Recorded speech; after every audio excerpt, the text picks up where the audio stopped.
aquí en la carta del apóstol Pablo a los Colosenses.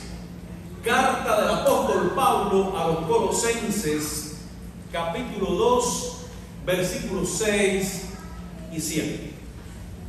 Colosenses capítulo 2, versículos 6 y 7, y dice la palabra de Dios de la siguiente manera: por tanto, de la manera que habéis recibido al Señor Jesucristo, andad en Él, arraigados y sobreedificados en Él, y confirmados en la fe, así como habéis sido enseñados, abundando en acciones de gracia. Por tanto, de la manera que habéis recibido al Señor Jesucristo, andad en Él. Hermanos, hace unos días conocí a una señora y tuve la oportunidad de conversar con ella unos minutos, y aproveché la oportunidad para testificarle de Cristo. Y cuando conversaba, le hice una pregunta: ¿crees en Dios? Y me dice algo interesante. Me dice: sí, yo sí creo en Dios, pero no soy fanático. Yo, sí, que bien. Claro, usted tiene con ese tipo de conversación, usted tiene que ser. Y me dice: yo sí tengo allá en mi país algunos familiares, ellos sí son extremadamente fanáticos, incluso hasta uno de ellos es pastor. Imagínense, yo me quedé así, porque dice, hasta uno de ellos sí son fanáticos, y hasta uno de ellos es pastor. Y entonces, yo no sé si ella entendió lo que estaba diciendo, porque me estaba entonces catalogando a mí también de fanático. Pero bueno. Ahora bien, es triste, hermanos míos. Usted va al diccionario y la palabra, el diccionario de la Real Academia define el término fanático como alguien que defiende con tenacidad y vehemencia creencias religiosas, o alguien que está preocupado o ciegamente entusiasmado por una cosa. Y yo creo que quiero que ponga especial atención, porque dice: o ciegamente entusiasmado por una cosa. Es decir, que un fanático es alguien que está vehementemente preocupado por elementos religiosos, pero sin base alguna. Dice el concepto que ciegamente entusiasmado por una cosa.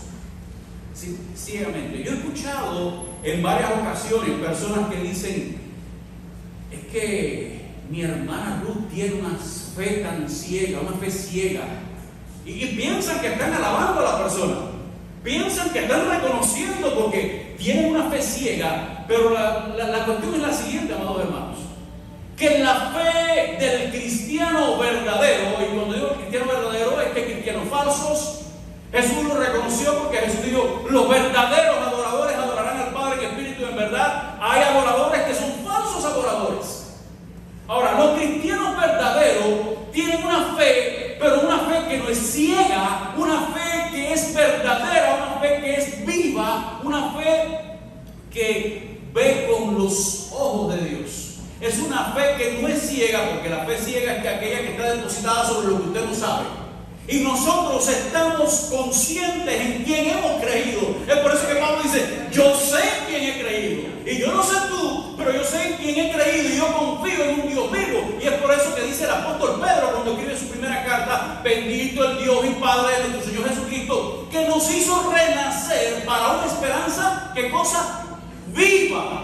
No una esperanza muerta, no una esperanza ciega, una esperanza viva por la resurrección de Cristo entre los muertos. Es decir, que nuestra fe, nuestras creencias, hermanos, están fundamentadas sobre una realidad, la realidad que Dios nos ha revelado en su palabra. Con respecto a Él se ha revelado a sí mismo y nos ha revelado cuál es nuestra condición, y en base a esa revelación, entonces nosotros confiamos y creemos en Dios.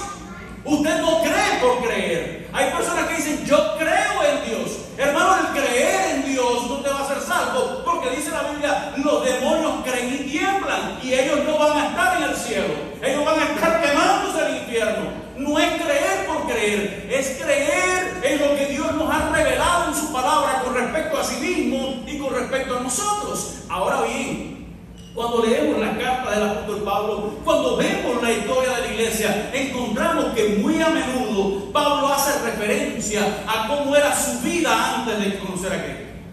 Él hace referencia a cómo él vivía, cómo él actuaba. Incluso él cuenta en su testimonio, y lo vemos en el libro de Hechos, que él era un perseguidor de la iglesia y se vanagloriaba de ello.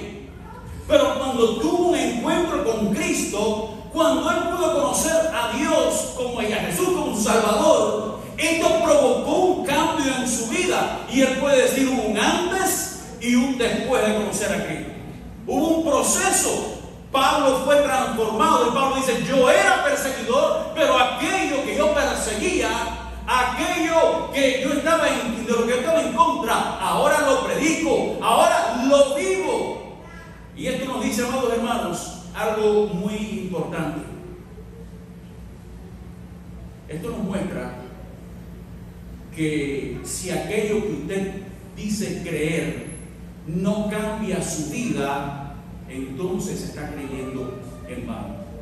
Si lo que usted dice que usted cree no ha hecho ningún efecto en su vida, entonces está creyendo en vano. Ahorita yo hablaba con el grupo de alabanza y hablábamos sobre el tema del mensaje. Yo le decía: mira, hay una realidad, una verdad cantada, una verdad aplaudida, una verdad bailada, una verdad predicada, no implica que sea una verdad que transforma. Porque si no es creída, usted puede venir a aplaudir, cantar, saltar aquí en el templo y usted cantar una verdad, pero si usted no la cree y no la aplica a su vida, no está haciendo nada. No está haciendo nada. Y tristemente hay muchos hermanos que vienen acá, cantan, levantan las manos, alaban al Señor, crean en un Dios muy grande, simplemente con labios, pero esa verdad no ha llegado a su mente, pero no ha llegado a su corazón, y al no llegar a su corazón, tristemente no ha pasado nada. El jueves compartimos con los hermanos en el tiempo de Zoom, porque tenemos los jueves un estudio bíblico a través del Zoom, hablando acerca de la madurez espiritual. Y hay hermanos que tienen un falso concepto. Hay personas, hermanos, que piensan que ser maduro espiritualmente es llevar tiempo en la iglesia, es usted tener años en la iglesia. Quiero decirte, hermanos, que los años en la iglesia solamente dan algo: canas en la cabeza. Porque hay hermanos que llevan 150 años en la iglesia y su profundidad espiritual no es más profunda que un plato. Hay hermanos que llevan años en la iglesia y están simplemente sentados, pero usted ve otros que simplemente llevan un par de años y usted dice: wow. Cuando usted habla con aquella persona se da cuenta. No es el tiempo que usted lleva, no es el conocimiento que usted tenga. Hay personas que tienen mucho conocimiento y le hablan de todo. No es el conocimiento, la letra manda, dice la palabra, más el Espíritu vivifica. Hay muchas personas que tienen letra en su mente nada más, pero no tienen nada del Espíritu. No es ser activista, no es esa persona que quiere estar en todas las actividades y estar todo el tiempo moviéndose. Eso no implica que tú seas maduro en Cristo. ¿Qué implica que tú seas una persona madura en Cristo? ¿Qué implica que tú estés creciendo cuando tú eres capaz de vivir lo que tú crees? Cuando tú eres capaz, cuando tú estás viviendo lo que tú dices que tú crees, lo estás manifestando en tu vida, entonces tú vas a madurar, tú vas a ir madurando, tú vas a ir cambiando. Dice el apóstol Pablo en este pasaje: por tanto, por lo demás que le ha dicho hasta ahora, Pablo le había estado hablando a los colosenses, personas que habían conocido a Cristo, pero que estaban enfrentando una barbaridad de falsas enseñanzas y doctrinas que querían alejarlos de Cristo. Dice: por tanto, de la manera que habéis recibido al Señor Jesucristo, ¿qué cosa? Andad en Él. De la manera que ustedes recibieron la palabra, no solamente tienes que recibirla, no solamente tienes que recibir la palabra, hay que vivirla. Cuando decimos andar en algo, cuando usted saluda a alguien, usted ve a mi hermana, cualquiera, mi hermana Victoria, usted dice: Victoria, ¿cómo tú andas? Le está preguntando cómo está caminando, no, le está preguntando cómo está el día, cómo está viviendo. Ahora dice este pasaje: de la manera que habéis recibido al Señor Jesús, andad en Él, vivir en Él. Hermanos míos, Pablo quiere hacer ver a sus lectores cómo se debe de vivir la vida en Cristo. Recuerden bien esto, hermanos míos, las creencias que no tienen un impacto sobre nuestra conducta son inútiles. Las creencias que no tienen una transformación en nuestras vidas son inútiles. Usted sale a la calle ahora en estos momentos y le pregunta cuántas personas creen en Dios. El 99% va a decir: yo creo en Dios. Pero lo triste es que cuando usted profundiza con esas personas, creen en Dios a su manera. Creen en un Dios que está hecho más a su propia imagen y semejanza que al Dios que se revela en la Biblia. De manera que esa creencia para nada les sirve. Para nada les sirve. Hermanos míos, necesitamos vivir lo que creemos. Es por eso que Pablo dice: de la manera que recibiste a Cristo, anda en Él, vive en Él. Y eso lo vemos repetido en toda la Biblia. Constantemente nos recuerda que tú estás ¿dónde? En Cristo. Esa es nuestra posición, en Cristo. La vida cristiana no es un andar, es un vivir en Cristo. Y dice 1 Juan 2:6: el que dice que permanece en Él debe de andar como Él anduvo. Cuando usted aplica esta realidad a su vida en Cristo, entonces va a poder vivir como Cristo y andar como Él anduvo. Y es precioso porque nos dice aquí la palabra. El apóstol Pablo usa algunos imperativos en estos pasajes para exhortar a la iglesia de Colosas. Y dice en el versículo 7 la manera en que debemos de andar en Cristo. Y dice en primer lugar: arraigados. Arraigados. Ahora, como estamos hablando de que algo está arraigado en un lugar, ¿qué quiere decir? Aquí está dando la idea de un árbol una planta que ha echado raíces en un lugar, y cuando echa raíces en un lugar, esas raíces van profundizando. Ahora, es interesante, aquí tenemos un ingeniero forestal que nos pudiera después dar una conferencia de cómo funciona la cosa, pero siempre he escuchado, a ver, me corrige Manuel si estoy mal, pero me han dicho que la parte más grande de un árbol no son las ramas, sino las raíces. Que usted ve las ramas muy grandes, pero las raíces son mucho más profundas. Ahora, dice este pasaje que leemos aquí que hemos sido arraigados. ¿Entiende una cosa, hermanos? Este pasaje nos está diciendo no que ustedes se arraigaron, no que nosotros nos arraigaron. Dice la palabra que fuimos arraigados, nuestras raíces fueron conectadas a Cristo. ¿Y esto qué nos quiere decir? ¿Qué nos quiere decir? Que nosotros hemos sido arraigados a Cristo. Cuando usted pone una planta en la tierra, esa planta echa sus raíces y se conecta con la tierra y comienza a crecer. Si usted ahora agarra una hierba, por ejemplo, y usted la ala de la tierra, tiene que sacar, usted no saca la raíz limpia. ¿Cómo usted la saca? Completamente llena de tierra, porque está tan conectada a la tierra que es difícil, es imposible sacar, tiene que sacudirla. Ahora, eso implica que cuando la raíz está conectada a la tierra, comienza a absorber todos los nutrientes, comienza a recibir todo lo necesario. Por eso que más adelante dice la palabra, en este mismo contexto, que ya nosotros estamos completos en Cristo. Versículo 10 dice: y vosotros estáis completos en Él, que es la cabeza de todo principado y potestad. Hermanos, no necesitamos otra cosa. Estamos arraigados en Cristo. En Él podemos encontrar todo lo necesario para fortalecer, animar y revitalizar nuestra vida espiritual. En Él estamos arraigados. Es algo que no hicimos nosotros, es algo que Dios lo hizo en nuestras vidas.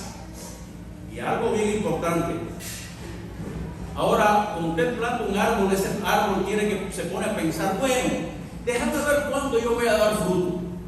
Déjame ver cuándo yo voy a tomar un poco de nutrientes de la tierra. No, esto es algo que sucede automáticamente. Cuando el árbol está conectado a la tierra, automáticamente comienza a recibir los nutrientes y continúa haciendo cosas, fructificando.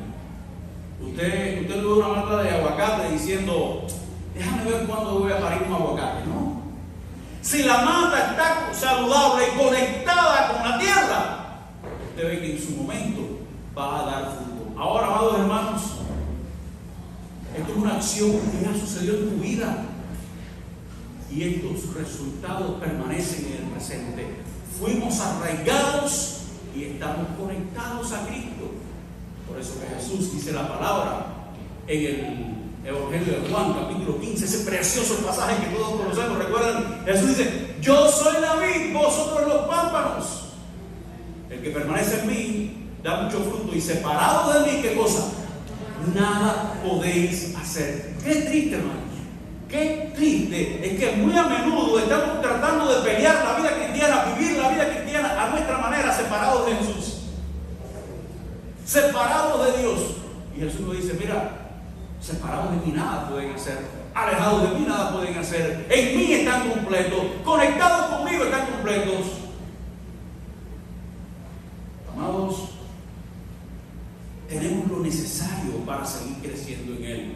Pero no solamente hemos sido arraigados, sino ahora el apóstol Pablo pasa de lo forestal a lo que es la construcción. Y dice el pasaje: fuimos arraigados y sobreedificados en Él. Es decir, que Dios nos arraigó y ahora Él continúa la obra en nosotros, edificando nuestras vidas. Aquel que comenzó en vosotros, aquel que comenzó en vosotros la buena obra, ¿qué cosa? La perfeccionará hasta el día de Jesucristo. Dios está edificando nuestras vidas. Ahora, hay una realidad. Nosotros, cuando conocimos a Dios, Dios comenzó un proceso en el cual Dios nos va transformando, Dios nos va cambiando, nos va llevando a niveles superiores. Pero hay una realidad, es algo que nosotros no nos damos. A veces nosotros ni notamos a nuestros propios hijos cuando van creciendo. Yo recuerdo que cuando ya Karen tenía unos 12 años, 13 años tal vez, recuerdo que yo fui a buscar a Víctor Samuel, que estaba en casa de una maestra por la noche, estaba oscuro el lugar, y yo llego a recoger a Víctor Samuel y me paro frente a casa de la maestra, le hago una seña. Víctor ya estaba terminando un repaso que estaban dando allí, y veo una joven que viene caminando así medio que en la oscuridad, claridad, así en el momento del caer de la noche. Pero wow, casi una joven sola por aquí, y viene caminando la joven, y cuando está cerca, ¿sabe lo que me dijo? Pipo, ¿y qué tú haces por aquí? Yo me quedé asombrado. Era mi hija. Yo cuando veo a aquella joven que venía, es que me doy cuenta: wow, cómo ha cambiado mi pequeña. Mirad las fotos, cómo ha ido variando, cómo van creciendo. Así, amados hermanos, esto es un reflejo de la vida cristiana. ¿Es usted el mismo desde el día que se convirtió hasta aquí? Bueno, si es el mismo desde el día en que se convirtió, entonces hay un problema. Usted no debe de ser el mismo. Usted debe de estar en un nivel superior en su relación con Dios. Usted debe estar en un nivel superior de madurez. Y Dios nos ha dado los recursos, y Dios nos dice: yo soy el que les estoy edificando. Yo les estoy edificando, en Él estamos completos. Somos arraigados, somos sobreedificados, y somos, ¿qué cosa? Confirmados. Y la palabra confirmados nos habla de estar firmes. Cuando usted confirma algo, ¿qué cosa usted hace? Cuando usted planta algo, usted lo reconfirma. Y usted, por ejemplo, si usted pone una pieza de madera, la entierra en la tierra, y usted, para confirmar lo que le hace, le pone más refuerzo. Dios nos plantó, Dios nos edifica, y Dios nos confirma día a día. Y por eso, amados hermanos, dice la palabra del Señor en el versículo 7: arraigados, solidificados en Él, confirmados en la fe, así como habéis sido enseñados, abundando en acciones de gracia. Vamos, tenemos que ser agradecidos. Mira lo que Dios ha hecho en nuestras vidas. Tenemos que ser agradecidos. Dios nos plantó, Dios nos edifica, Dios nos confirma, seamos agradecidos al Señor. Ahora, ¿qué cosa es ser agradecido? ¿Qué cosa es ser agradecido? Porque tristemente vivimos en un mundo donde la gente ha dejado la gratitud a un lado. La gratitud se ha perdido. En cierta ocasión, yo recuerdo que yo tenía una bicicleta y fui a hacer una visita y guardé la bicicleta en un parqueo de bicicletas. Le pagué al hombre, y cuando voy a recoger la bicicleta le pago al hombre, le doy el dinero, agarro la bicicleta y le digo, muchas gracias. Y el hombre dice, ¿qué cosa me dice? Cuando yo le di las gracias a él pagó la bicicleta, le pagué, no tenía que agradecerle nada, pero cuando yo le dije gracias, el hombre se quedó como que extrañado. ¿Y por qué? No, por haberme guardado la bicicleta, pero el hombre se quedó así medio que, ¿por qué? ¿Sabes por qué? ¿Por qué todo esto? Simplemente porque el concepto de gratitud se ha perdido. En cierta ocasión estuve en un evento cristiano y unos hermanos se tomaron el trabajo de hacer algo. Tomaron una libreta y se pararon al lado de la cocina y comenzaron a anotar en la libreta, en un evento que había como 700, 200, tal vez 1000 personas. Comenzaron a anotar cuántos hermanos decían buenos días, cuántos hermanos decían gracias. Qué triste, porque la gran mayoría ni decía buenos días ni daba las gracias a los hermanos que estaban sirviendo. Simplemente llegaban, agarraban la comida y se iban y seguían conversando. Hermanos míos, lo que Dios ha hecho en nuestras vidas ha sido tan precioso. Tenemos que ser agradecidos es reconocer lo que han hecho por nosotros y que no lo merecemos. Cuando dicen muchas gracias, entiendo, yo no lo merezco, pero lo diste.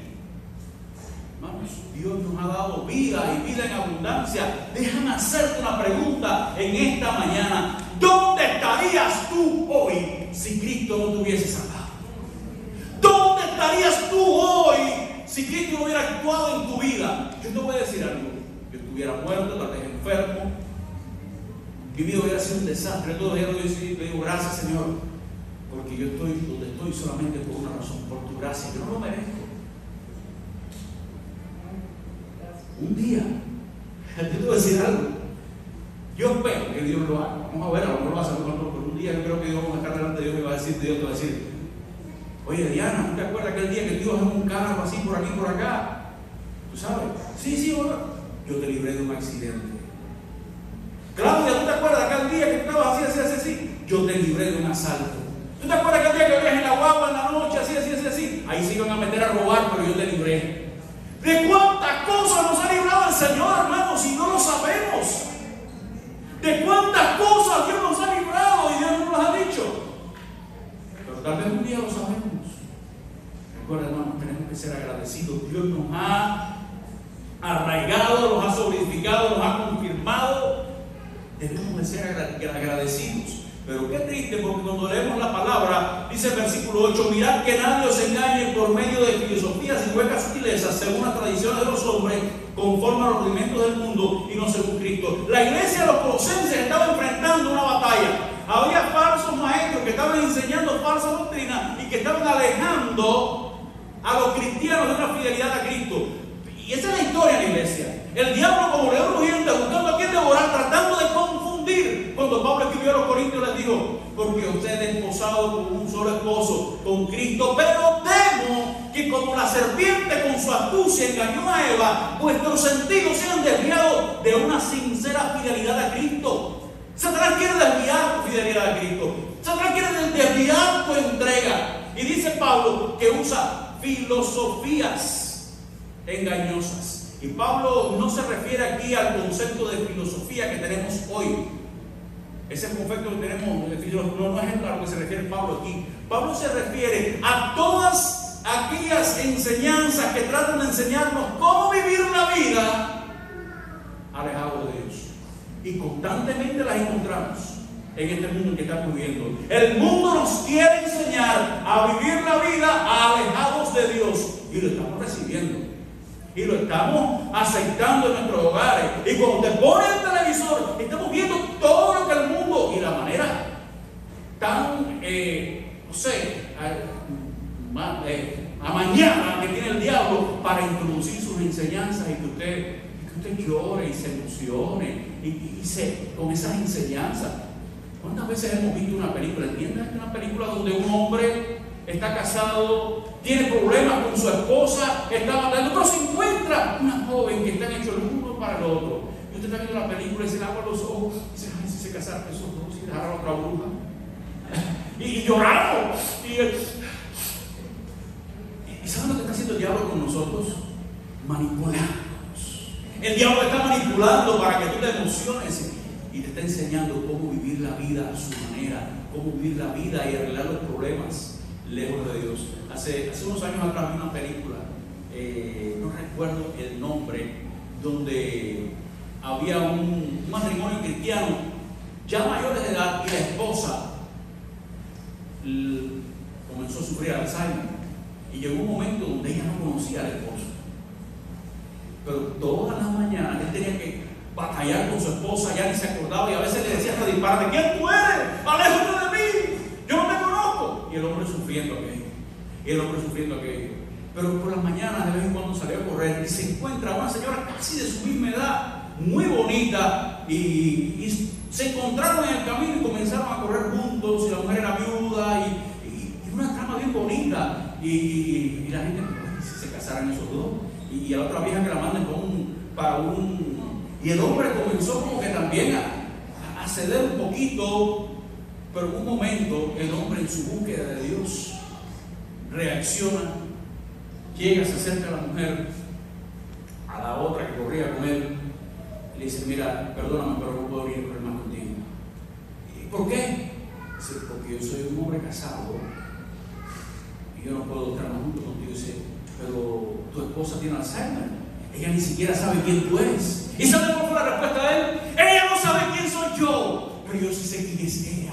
Ella es el amor de mi vida, es aquella mujer con la que hice un compromiso delante de Dios y yo lo voy a romper. Yo me comprometí con ella de ser fiel todos los días hasta que el Señor me lleve. Y cuando Él me lleve ya, hasta llegue el compromiso, pero yo le voy a ser fiel.